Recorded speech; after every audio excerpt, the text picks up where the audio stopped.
Tom Kunz puts electronic devices on bats and birds to follow their movement.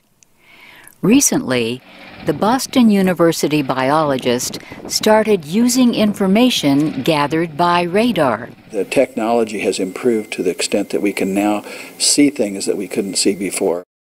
Weather experts commonly ignore radar images of birds and bats when they predict weather conditions.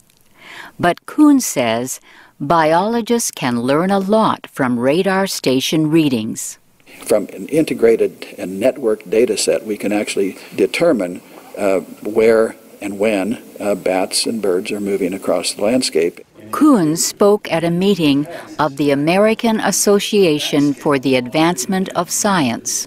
Another speaker was Winifred Frick, who has studied bats. Both she and Kunz raised the same question. Do you think we could estimate the number of bats in a bat town? Oh, sure. So that actually initiated this collaboration.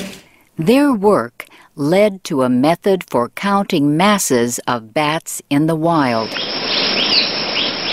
Frick says knowing this information could help with studies of animal behavior and the seasonal movement of birds and other creatures.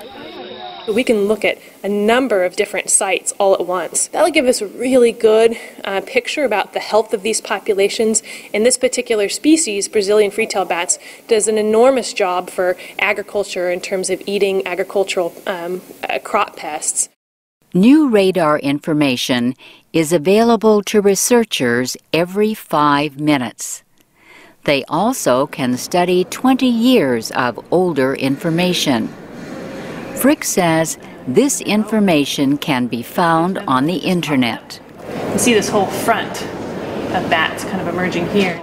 Frick says the use of radar to study bats, birds, and insects shows great promise. She hopes that one day weather reports will provide information not just about clouds, but also the clouds of bats flying from one place to another. I'm Shirley Griffith.